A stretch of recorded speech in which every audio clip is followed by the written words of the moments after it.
Well, this is not the front stretch happy hour, but it wouldn't be the start of the season without a minor technical glitch. Although shout out to our buddy Chase Elliott there getting some early FaceTime in the season. This is the post-race conversation on Frontstretch's.com's YouTube channel. I'm Kyle Benjamin alongside my good friend Phil Spain. This is actually the first time we've been in person together, but Phil and I have been buddies online in the racing space for a number of years. So it is good to finally get to chat with you face to face after a fun weekend of racing at Bowman Gray Stadium.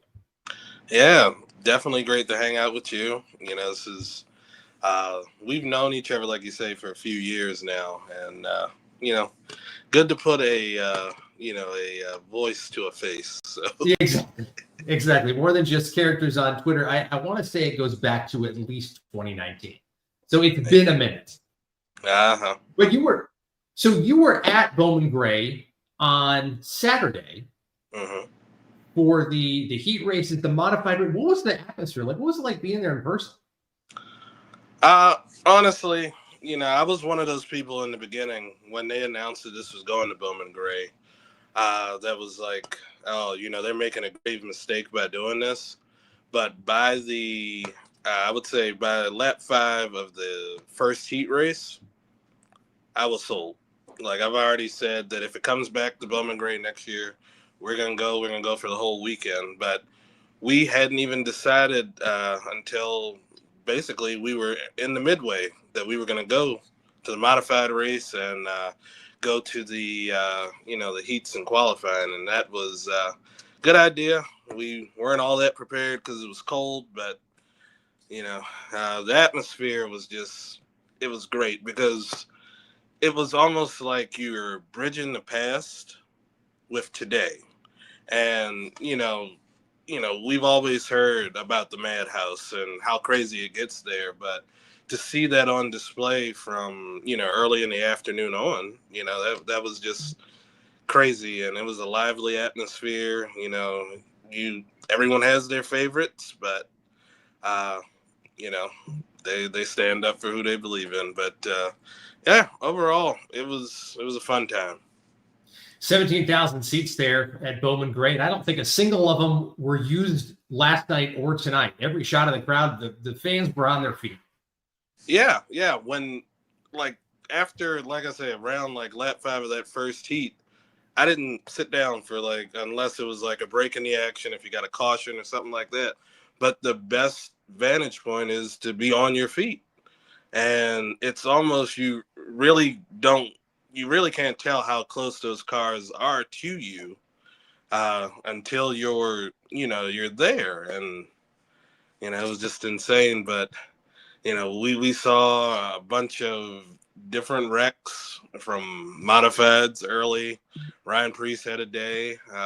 And then, all of the time that we spent in the first heat under caution that almost made it feel like they were getting ready to run 75 laps in that. So, and I think there was some early concern that if they couldn't get through the heat race cleanly, the racing today would have taken forever, and we didn't see in the last chance qualifier some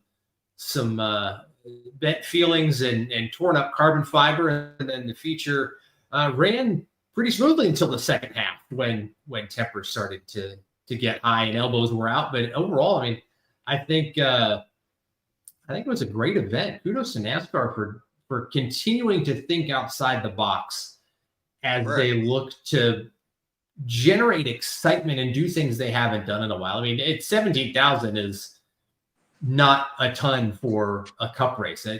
Nashville holds around 30, Kansas holds around 50. So that's the smallest crowd they've had in a while, but it was a good race. I mean, I sat there and I watched, both of them and enjoyed it. There was action going on. Chase Elliott had him covered completely. Oh yeah. From, yesterday to today, he led, he won his heat race, won the pole, led 171 laps, and set the fastest lap of the race. Yep. It's hard to beat. That is absolutely hard to take a guy down who's that quick. Yeah, that's one of those things, I guess, as the kids call it today, belt the ass. Excuse my language. Yes. But it was a clinic. Like, he had the car. He had it from the beginning of the race all the way through. It was just, I thought at the end Blaney was going to catch him, but, I think Blaney used up his stuff. A lot of the guys behind him, too, had already used up. And I think a lot of people were just like, all right, well, let's get to the end of this thing. Let's, keep it fairly clean. And they did. We had a little bit of a mess. And I say they got that all out of the way somewhat early in that second stage, I guess. And, just rode on like a normal short track race lately. But it was good to see that. And I'll say this, too, about the short track package now, or at least with the tires that they're using.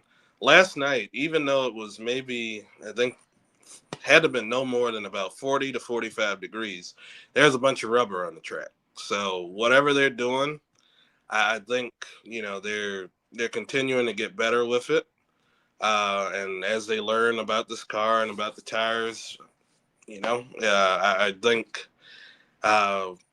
it helped with the elements tonight, even though, we didn't see any tire failures or anything that you might see short track racing.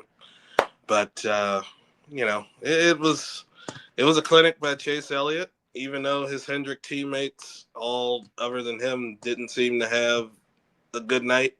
No, not at all. Kyle Larson, who raced his way in, he wins the last chance qualifier, and then, where did he end up? He didn't have a great evening. 17th. Yeah. One lap down, but he spun 3 times. Teammates, Alex Bowman, half spun. He was caught up in somebody else's mess. Yeah. And William Byron just ran out of racetrack. He found that the jut in the wall there towards one of the end zones and ended up in trouble twice. But, I think Rick Hendrick is probably okay with getting that W, which is Chase Elliott's first Clash win in 9 tries. First time Hendrick's won a Clash in a number of years. And Ryan Blaney and Chase Elliott Brian Blaney, I think, put on the best show of all of them. Started 23rd. He was plus 22 on the night, or plus 21, finishing second. Hamlin third, Logano fourth, Bubba Wallace, your boy, in fifth. Great run for him. 23-11 was strong all night long. No surprise there at all. I don't know what happened to Tyler Reddick. Where did he finish? Finished 8th. He ran up front, challenged. Shout out to those folks for running the unbannable livery. That's fun. I think a lot of people might have appreciated the humor there. Yep. Shane Van Gisbergen, 9th, and Chris Buescher, who ran 2nd a good chunk of the night, rounds out your top 10. Speaking of Chase and guys at the track, our at-track intrepid reporter Chase Folsom is now joining us live from Bowman Gray Stadium. Chase, say hello to the folks watching online. What is going on, my friend? Howdy, howdy. Hope you guys can hear me well. It's cold out here, as Phil mentioned it was last night. But we had a lot of fun, and I think the crowd absolutely lived up to expectations because it was a blast. What's the you're there tonight. You talked to some of the drivers. What have been the immediate post-race reaction? Everybody is, you would think there'd be a lot of tempers, a lot of people mad and like, oh, I'm going to get this guy back. But honestly, everybody we've talked to so far has been like, it's Bowman Gray. I mean, I'm sure, of course, everybody that gets spun is going to be mad in the moment. But when you sit down and think about it, it's an exhibition race, and it is Bowman Gray. It's about the only way you can pass around this place is punting somebody. So everybody's just been happy to be here. Everybody loved the fan atmosphere. We got some great quotes on that. I believe Shane Van Gisbergen called them interesting specimen. So I think probably Shane's first trip to Winston-Salem, North Carolina. Yeah, I would say it's probably Shane's first trip to Winston-Salem, North Carolina. And this is probably as extreme of crazy as he's going to see on his first full-time Cup Series season. But I think the first trip here overall, everybody seems to think was a success. And some guys even mentioned they'd love to be back here more in the future. Awesome. I was watching the race, midway through the first segment there and thought, this is a perfect atmosphere for an all-star race. You had, you're basically, you're open Come around to you. the main event. And I don't see why you couldn't bring the All-Star race back to Bowman Gray, or for that matter, run the All-Star race before the season starts. Are you good? Yeah, I mean, the idea that I've liked, that's not a bad one, but the idea that I've liked that actually started going around Twitter is, you run a couple years here, and then you use this event, the Clash, or you could use the All-Star race for this, whichever one you want to use, and you go to another short track. And by doing that, you revive another, maybe not revive, but you renovate, bring up to spec another short track and give them another 20 years of life so that they can continue racing and keep the doors open, bring some bigger shows in, and maybe even bring a truck series race or an ARCA race. And you could use this event to keep the roots of the sport alive at a time where grassroots racing is struggling, and people may not want to admit it, but based on the number of tracks closing around the country, it's true. I think a cup race at Hickory, like the early mid '90s. I mean, that's a track that could certainly use an infusion of NASCAR money. But the surface is great; it's worn. I think action there would be pretty good. It would need some significant infrastructure improvements, but let's get that. Not a rumor, but let's float that idea out into the cyberspace and see what lands. Yeah, I think Hickory is one that comes to mind. They'd need just about everything but a repave. Don't touch the racetrack, but everything else, please fix it. South Boston is one that I think of. They wouldn't need much but a safer barrier. Stafford is one that you could use. Pensacola, 5 Flags down there. You could use New Smyrna for the people that seem to want it to go back to Daytona. That's close enough. There's plenty of short tracks that would love to have this event, and it would just increase the longevity of these places and allow short track racing to thrive in the future.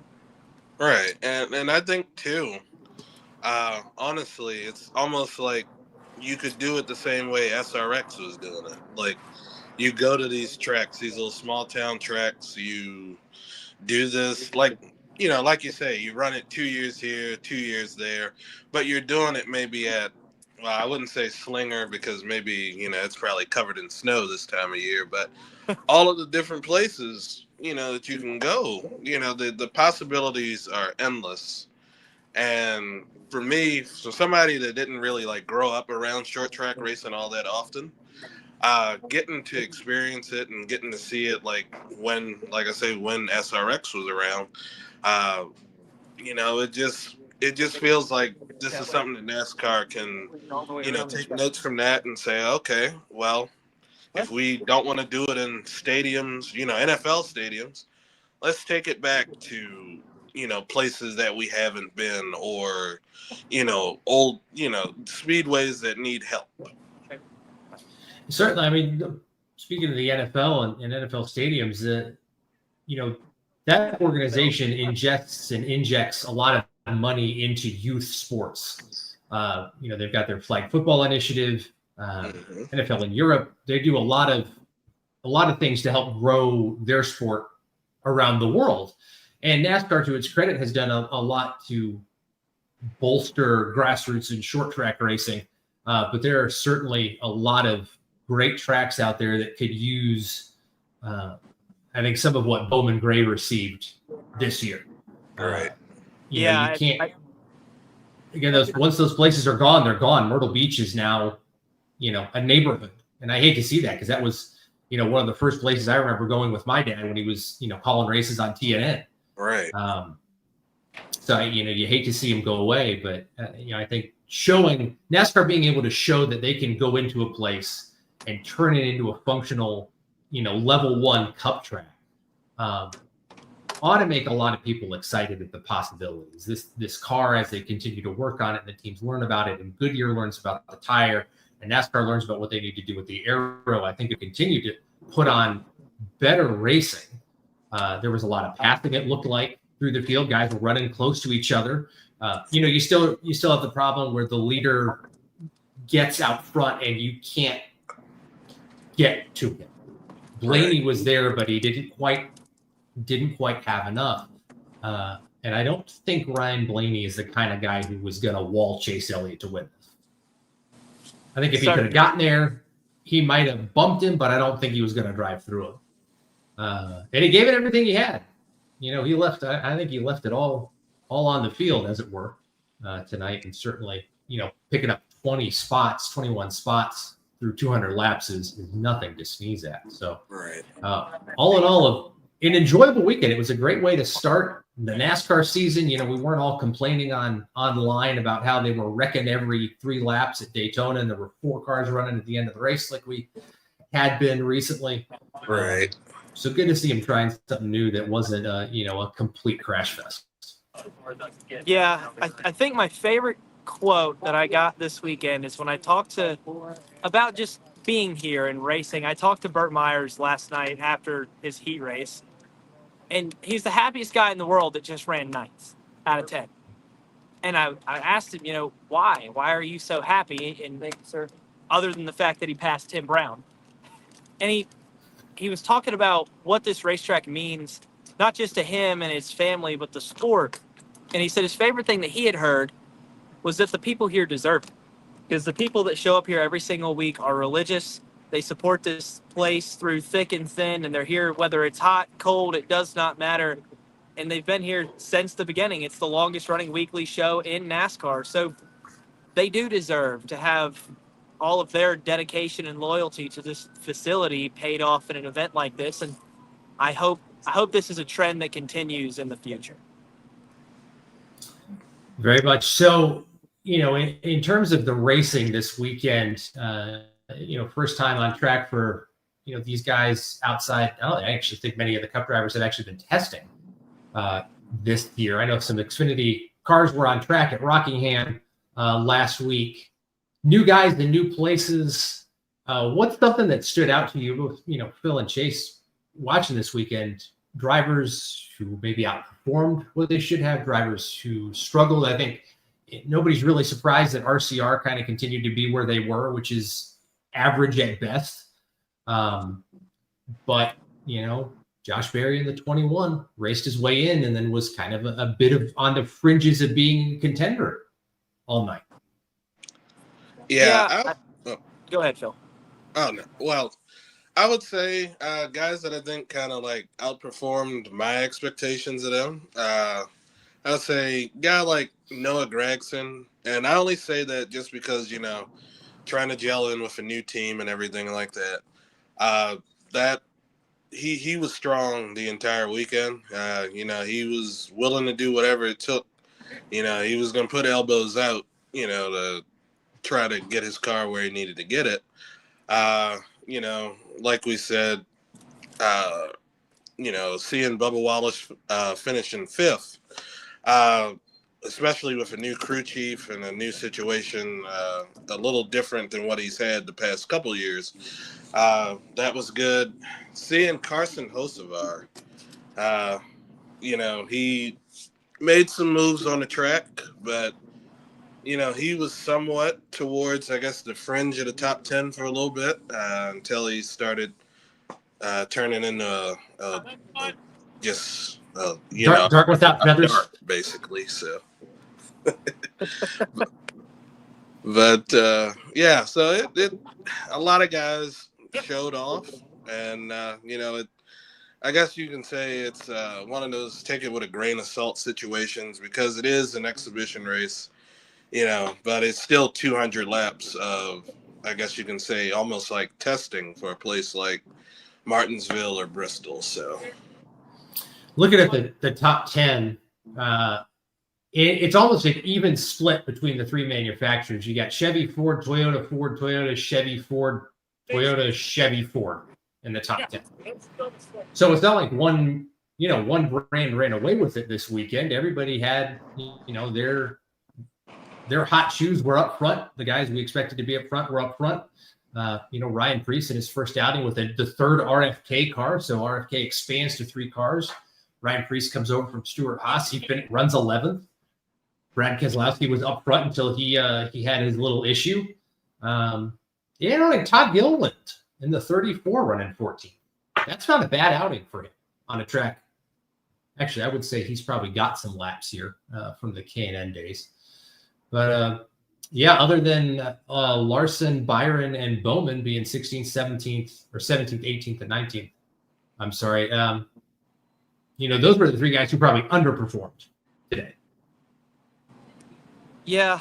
I don't really know what to make of Hendrick's performance tonight because they've got a guy standing over there in victory lane behind me, and then they got 3 guys that were no-shows. It's a quarter-mile flat racetrack. We're not going to go to anything like it the rest of the year. So, like Phil said, take it with a grain of salt.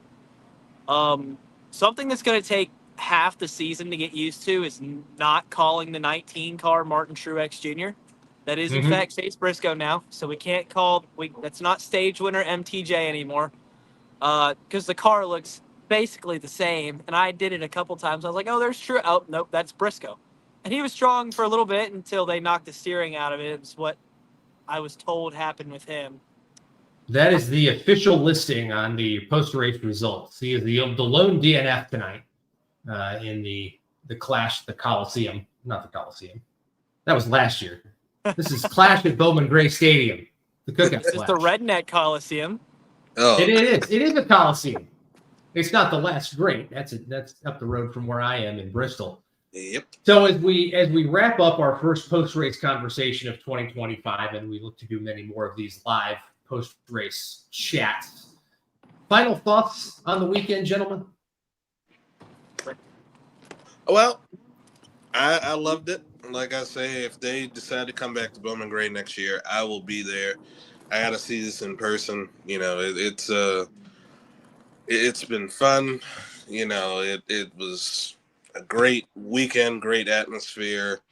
Hopefully, you know, it brought some much needed, commerce and stuff to a place like Winston-Salem. So, Well, and it is always good to bring commerce into these places, and that brings up an important point. This edition of Post-Race Conversation at Frontstretch.com is sponsored by our friends at My Place Hotels. My Place Hotels is proud to be the official hotel sponsor of Frontstretch.com. With plush beds, in-room kitchens, and pet-friendly hotels, My Place makes for the perfect pit stop when traveling. Racing fans can use promo code FRONTSTRETCH and save 10% on your stay at any of our nationwide properties. That's 10% off nationwide with code FRONTSTRETCH. This season, be sure to make My Place your place. Chase, are you at a My Place hotel this weekend? I know they've got locations all across the country.